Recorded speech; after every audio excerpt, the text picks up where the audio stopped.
La situation sociopolitique nationale traverse actuellement une crise multidimensionnelle devenue chaque jour plus aiguë.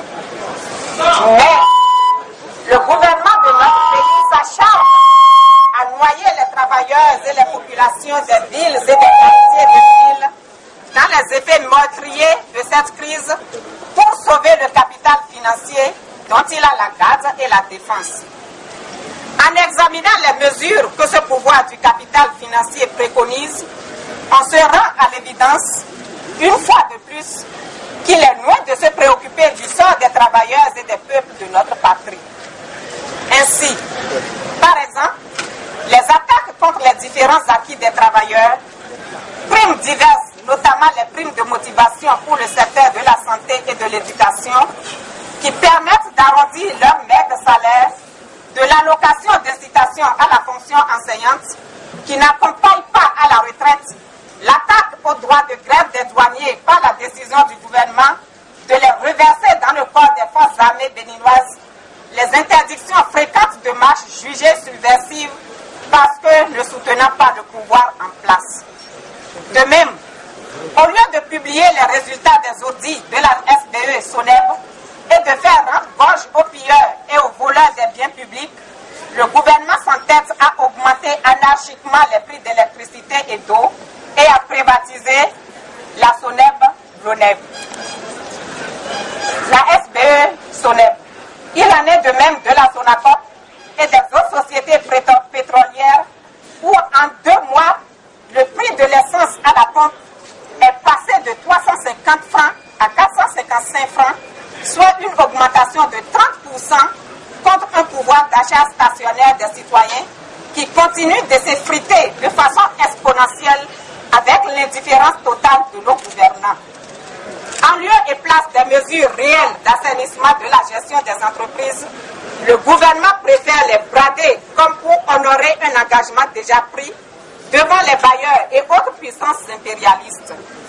Ainsi, Béné Télécom SA, SBE SONEB, Sobemap, le PAC, la Sonapra, la cimenterie Doni Bolo, etc.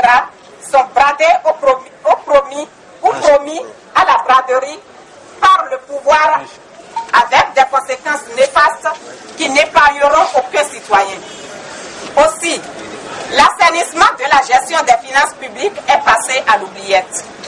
Cet acharnement du gouvernement contre les travailleurs et les populations de notre pays est dédoublé par sa détermination à couvrir les pilleurs, les voleurs et autres assassins économiques, laquelle détermination est illustrée par son refus de publier les résultats des audits commandés à prix d'or et d'inquiéter les pilleurs pris la main dans le sac.